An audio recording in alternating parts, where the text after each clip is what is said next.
নওগাঁতে নতুন একটি restaurant open হয়েছে আর এখানকার কাচ্চি নাকি বেস্ট। এখানে অনেকে এই কাচ্চিটা খেয়ে ভালো ভালো রিভিউ দিয়েছে, তাই আমরাও কাচ্চি খেতে চলে আসছি।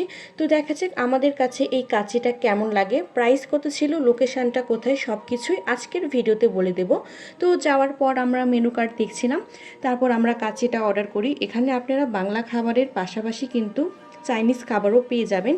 এই রেস্টুরেন্টটা খুব একটা বড় না, অল্প জায়গার মধ্যেই করেছে। তারা প্রত্যেকটা ওয়াল আলাদা আলাদা করে ডেকোরেশন করেছে, যা আমার কাছে খুবই ভালো লেগেছে। সবথেকে ভালো লেগেছে আমার এই কর্নারটা। আমরা এখানে বসে বসে ভিডিও করছিলাম, ছবি তুলছিলাম। আপনারা চাইলে এখানে বসেও খেতে পারেন, আবার আলাদা একটা রুমের মতো আছে, সেখানেও খেতে পারেন। আপনারা চাইলে এখানে ফ্যামিলি সহ আসতে পারেন, এখানে এসে লাঞ্চ, ডিনার বা নাস্তা করতে পারবেন। যাই হোক, কথা বলতে বলতে আমাদের পছন্দের খাবার চলে আসে। আমরা অর্ডার করার 10 মিনিটের মধ্যে আমাদের পছন্দের খাবার পেয়ে যাই।